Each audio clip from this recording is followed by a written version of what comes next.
Hey everybody, my name's Chuck and today we're going to do part 2 of exploring the Greenway Trail.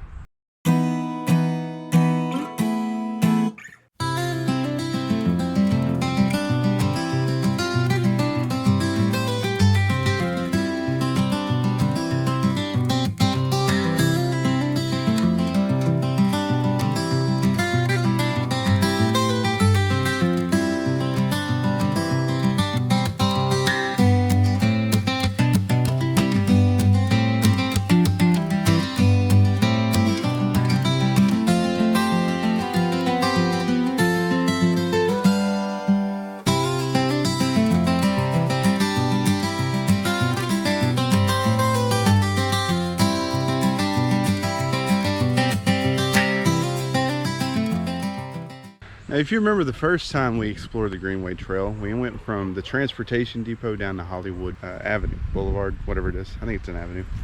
And we decided to go ahead and explore Hollywood Cemetery, and that's about all I had time and battery for. Fortunately today I have like 7 batteries as opposed to 2 or whatever I had for my phone at the time. And there's just a lot of interesting stuff even south of Hollywood. There's a couple of cemeteries we're going to try to visit today. There's the Hollywood Park itself. There's a couple of abandoned bridges. There's a lot going on around here. Not to mention the fact that they've went ahead and built a trailhead. I can't remember the exact name of the road, but it's where the new termination for the trail is at. I don't know if it's complete, but we'll go down there and kind of sneak in and take a look around. I guess first let's go ahead and take a look around the actual park. They've got a pretty interesting setup for the kiddos. No dying.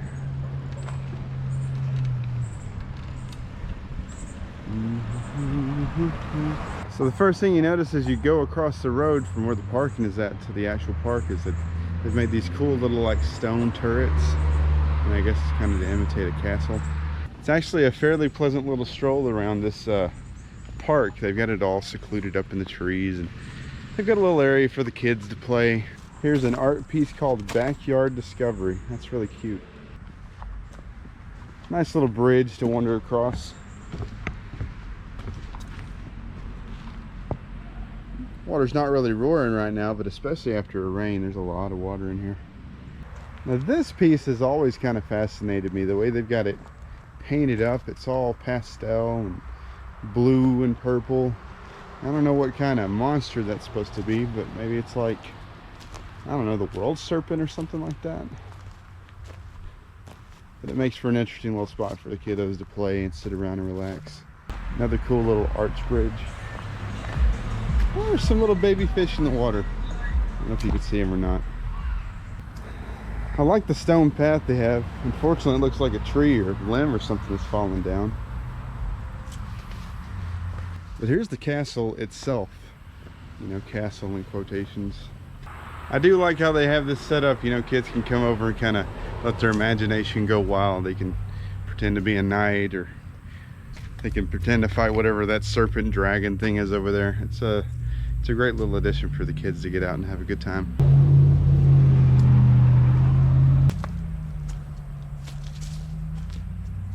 Oh, that's creepy. We got like a little face squished in the window. That's so creepy. Oh, and another one. Oh my gosh, that's like nightmare fuel for the kids. Jeez. Those little faces in the window kind of remind me of that scene from Ace Ventura where he's trying to climb out of the rhino. It's kind of gross. The mother rhino is giving birth.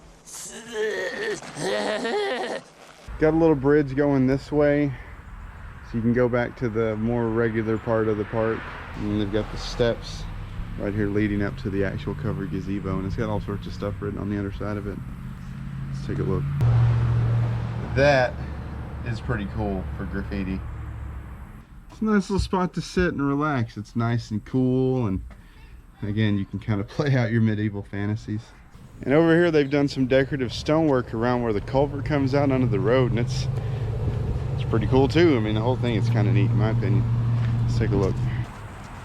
Yeah, that's really neat. The whole area is set up really nice. Also, for this being a little public park area, they've got more typical recreational activities for kids. They've got a little gazebo where you could have a little luncheon or something like that. We got a little play set for the kids up here. And they've got, looks like a little Hollywood Park, like memorial or something. Hollywood Park, established October the 28th, 2000. And Thanksgiving for friends more numerous than the leaves on these trees, who shared in the vision of building this park for all people.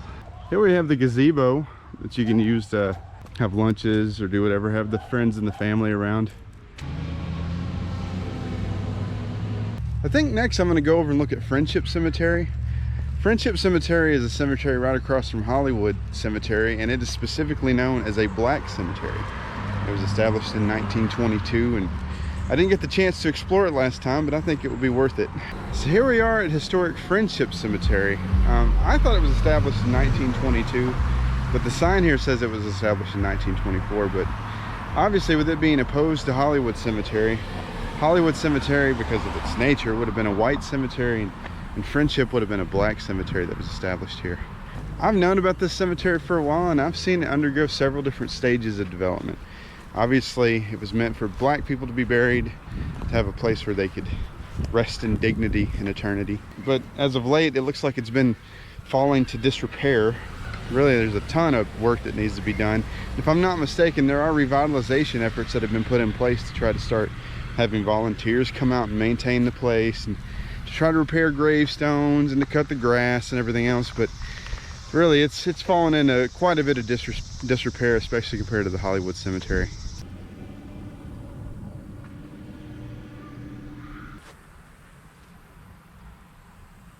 I really feel for the people that have loved ones buried here. I know that people are still interred to this day at this cemetery, and there are plots all over the place.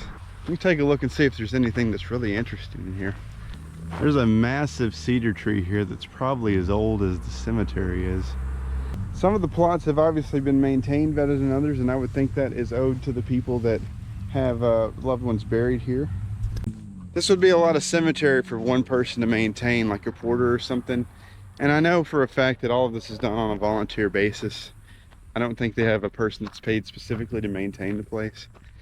I have been around it several times, and there are some really interesting graves actually. On the top of the hill, there's a grave that's like almost like an above ground sarcophagus. And whoever owned it, I'm assuming they had a lot of money. I want to say maybe he was a pharmacist or something like that. The grass is just covering up what has to be a few hundred, maybe 300 or 400 plots. If you're looking for something to volunteer for, I would definitely suggest coming out and trying to do a little bit of maintenance and work on this place. Obviously, some of the plots are really old as well. This person died in 1955, and a lot of the headstones are more like this, and that's a very old style. Yeah, this gentleman served in World War I. He was born in 1891 and died in 1949. Oh, the history this place has. This one right here was clearly just a concrete tombstone made to try to make sure that Mr. Tom Johnson had a marker for his grave. Here's some other older graves that were made as well. They have concrete on top of them. For instance, Rachel here was buried in 1937. Harvey was buried in 1933, and it looks like this gentleman, it says brother, I don't see a name on it. It's born in 1930, or I'm sorry, not born, buried in 1931. And you can see that there are burial places that are just lost to time. That's a covered up grave out there, and I'm assuming that all up through here there are graves that you just cannot even fathom that they're there until you stumble upon them. A couple of headstones out there, and I couldn't tell you who they are, couldn't tell you how old they are, but I'm assuming they're probably very, very old. Here's another gentleman, Charlie Jackson, that served in World War II. He was buried in 1957. And here's an example of some more recent ones. Donald Lewis was buried in 2014. Hattie was buried in 2011. Rodney Brown Jr. was buried in 2016. And this one's actually maintained, I'm assuming, by the family.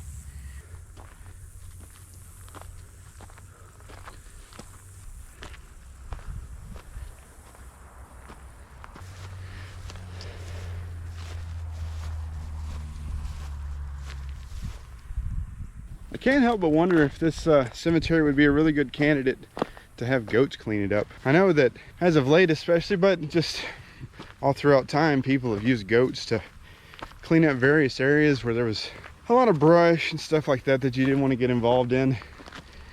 And I think this would definitely be a wonderful candidate for it, because it's a shame that all these various places of interment are just not set up for their family to visit and to mourn them properly.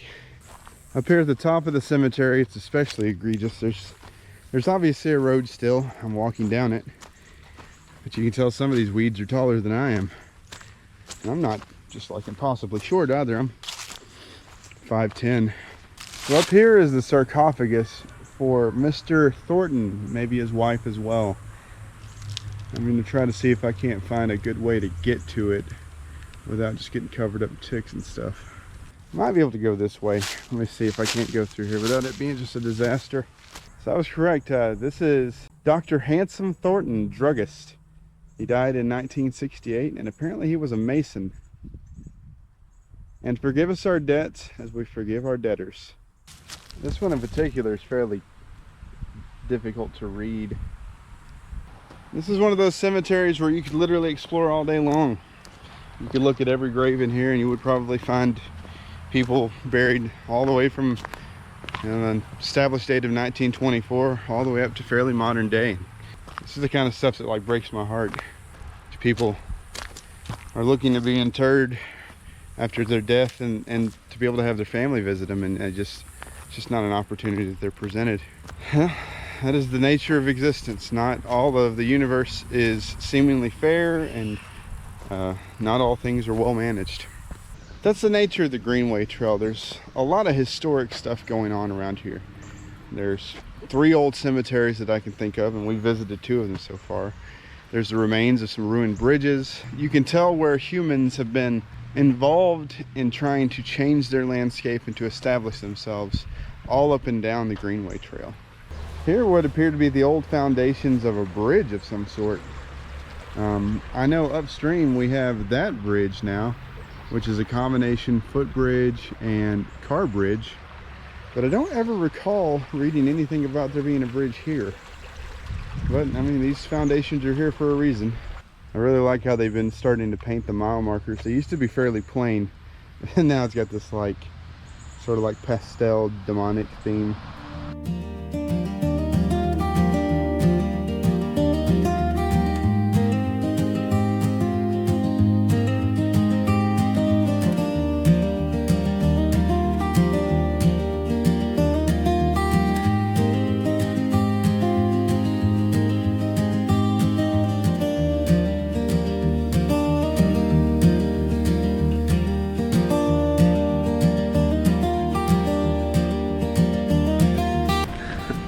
Now I'm finally making some tracks. Man, that wind feels good.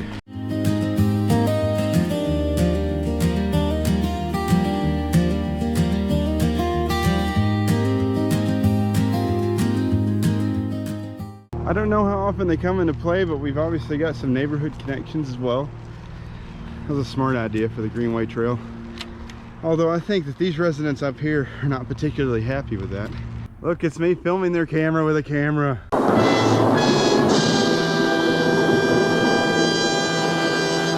And the best part of riding a bike is going downhill. Oh, that feels so good. It's hot today. So there's a random bike just sitting here. How has it not been stolen yet? Huh? It's a trap! We're moving, boys! Yeah, buddy! Woo! And then my favorite part is whenever I go across the bridge, because it makes noise every time.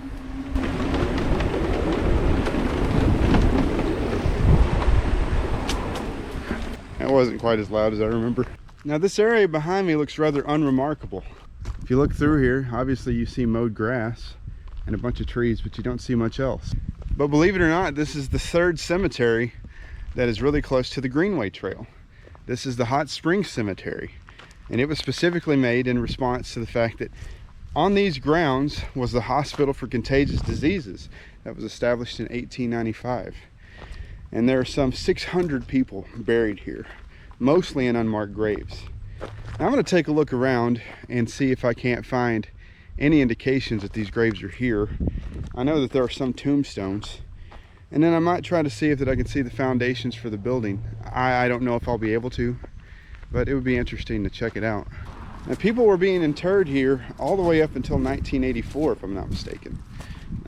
Obviously, since people didn't have the money to be buried in a normal cemetery, this is where they would come, and they just couldn't afford to give them headstones. It's a shame when you think about it, all these people that have died of smallpox, and then just people that couldn't afford to be buried elsewhere, they had to come here and be buried.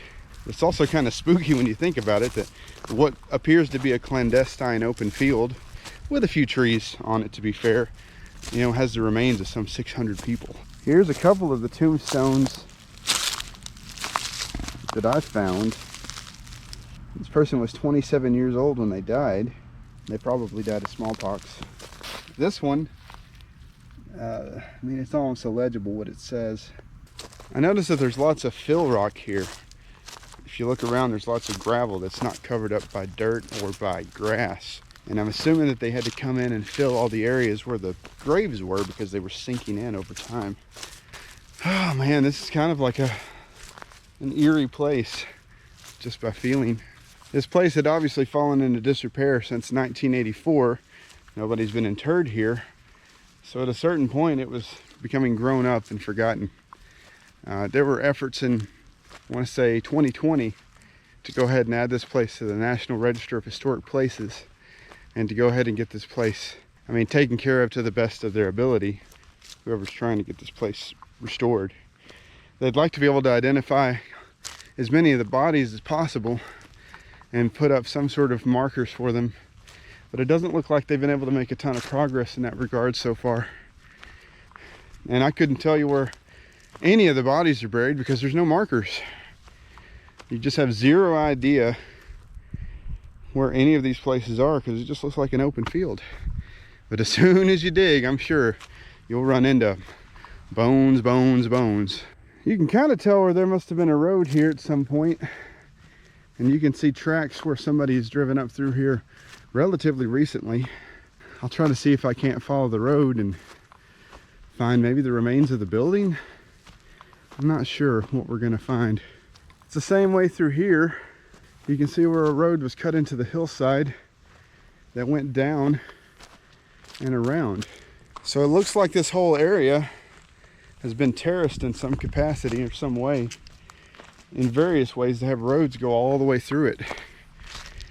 And it makes me wonder if maybe they had temporary markers at some point, like maybe wooden markers as opposed to stone markers for all the graves. But that's lost to history. If people were being buried 100 years ago, a piece of wood easily rots away in that amount of time. Which again is a shame, because there's so many people here that I'm sure that had family that were lost to history.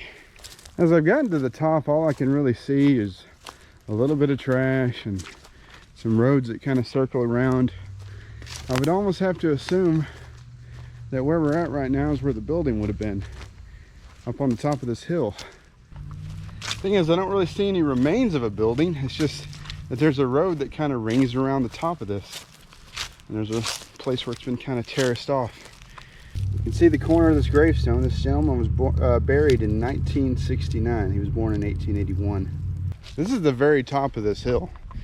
The other part is probably a quarter of a mile away where those other two tombstones were at, and they were very, very old. And you can see remains of stones and stuff like that around, but there's just not much going on in terms of like marking out where people were buried. This is just so surreal to me that there are this many people buried here and there's just no identifying markers for them. You just cannot tell where they're buried. And like, I bet you at night this place is creepy. I don't mean to like belittle the importance of this place. There were so many people that suffered tragic deaths here that died in the worst possible ways, you know. Dying to smallpox is not pleasant. And I'm assuming that a lot of the people that died of smallpox would have been young. Surreal. I guess it's also possible that there are more stone markers that are buried kind of in the ground and they're covered by grass and we can't see them.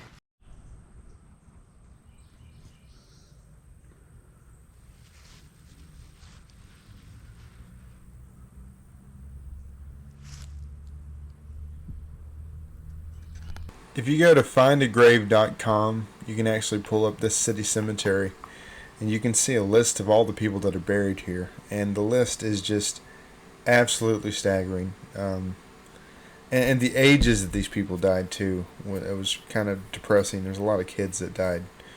But definitely visit it if you're interested. I don't really get on a high horse about many things. But one thing I will get on the high horse about is vaccines. Vaccines have solved so many problems over the past 200 years. We've been doing a vague version of vaccines for a long time where we'd expose people to diseases and it would allow them to become more immune and less likely to catch those diseases later on, or they would have a better response to them. But vaccinations have ended so many terrible diseases, and the need for things like this went away. You didn't need a house for contagious diseases because like polio, smallpox, all these things got eradicated. It's kind of wicked that there's an entire area that has just loads and loads of people that have died from the disease. Smallpox in particular, but any of these incurable diseases. As we go further along the Greenway Trail, we end up going behind the wastewater treatment facility. I don't know if they treat the water here or if they just do like management of the wastewater facilities.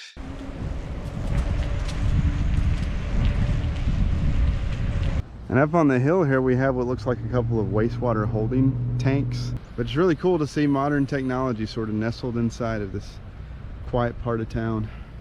And before this area got turned into the Greenway Trail, this intersected with Seneca Street. And it looks like that there might have been a single lane bridge here that existed before the bridge on Golf Links was made. You can see the sort of the base of it on this side, and then across you can see the base as well. Another strong indicator that there was a street here is that often water lines go along where the streets are at, especially when there are bridge crossings, and you can see the water pipe down there. And then in the distance you can see the other side of where the bridge would have came over. I kind of wish we could see more remnants of it. I don't know that it was knocked out so much as it was destroyed and carried away. Now whenever I first really started exploring the Greenway Trail, running and biking and doing whatever else I was doing, this is where it ended. They hadn't made any of the other parts yet, but they've actually added on to it, fortunately. Right now we're at the intersection of Seneca and Adams. Fortunately, we've got a lot more trail to explore.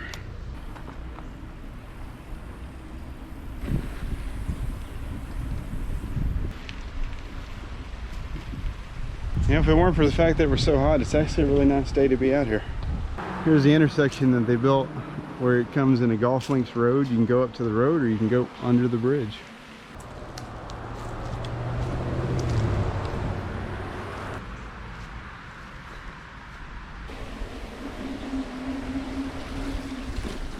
It's been a while since I've been through here, but I've noticed that they've installed multiple art installations. This one is a lion. Oh, look at that thing. Grr, boy, grr. I can't imagine the colossal pain it was to bring it up here, though, because it's got to be as heavy as all get out, and I was just having a hard time walking up there.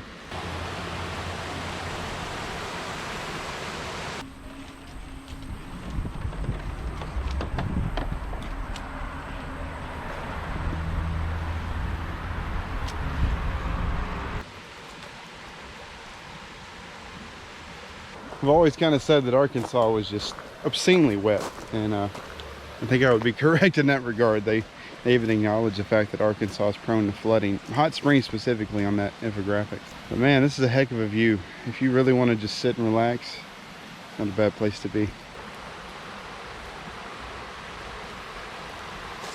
I do think this photo in particular is really cool. It shows how they have Hot Springs Creek flowing under downtown.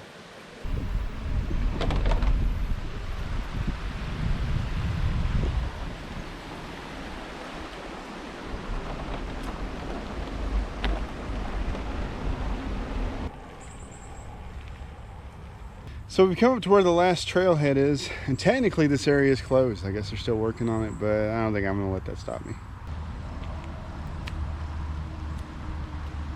I visited this trailhead one time previously with a friend of mine named Gavin, and there's a lot of cool stuff going on here. They've really got a lot of good ideas. Let's take a look around and see what we can figure out. First, we've got this bridge here that works as a neighborhood connection. I don't know the name of the street. I'll see if I can't figure it out in post-production. And then around here, they've got all sorts of parking. They've got a little loop, and then they're gonna have some sort of sign there. I do find the idea interesting to go with gravel for all of these parking spots, but maybe they're actually gonna take it and turn it all into concrete. I'm not sure yet. So there's a couple of spots that are concrete, but most of it's gravel. It just seems like it'll get rutted down really quick. They've got what might end up being a fountain or some sort of monument in the middle. Makes me wonder if there'll be something like on top of it. Won't know until it's finished.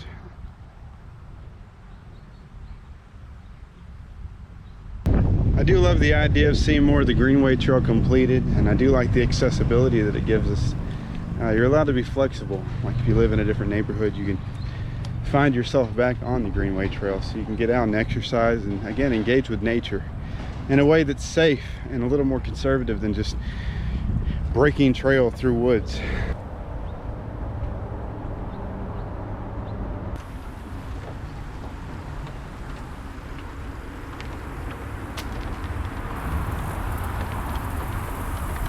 I don't know if you can hear it, but there's a lot of frogs in there.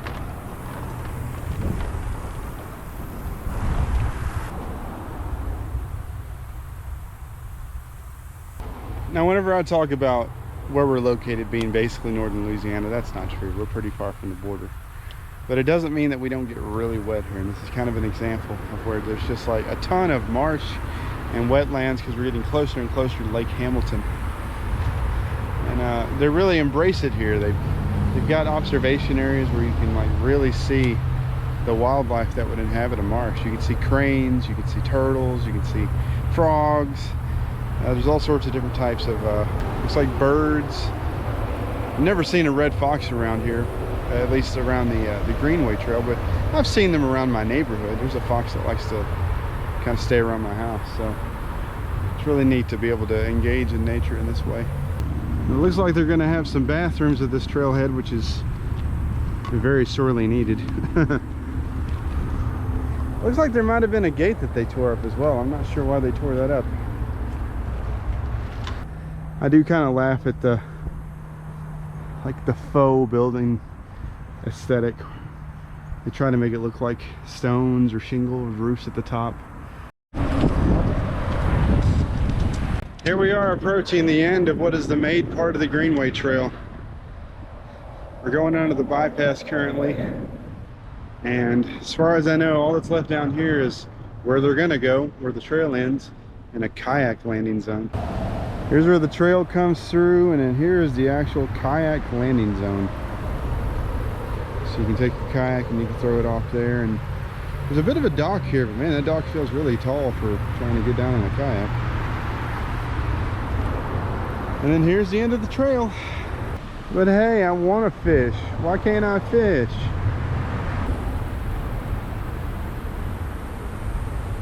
So from my understanding, the plan is to take this trail all the way down to Energy Park, which is by, what's the name of the dam? Carpenter Dam, I believe. That's the dam that creates Lake Hamilton. And I think that would be a really worthy inclusion to Hot Springs. To be able to go from downtown on a bike path all the way to Energy Park and go to the dam, that would be, in my opinion, an epic ride.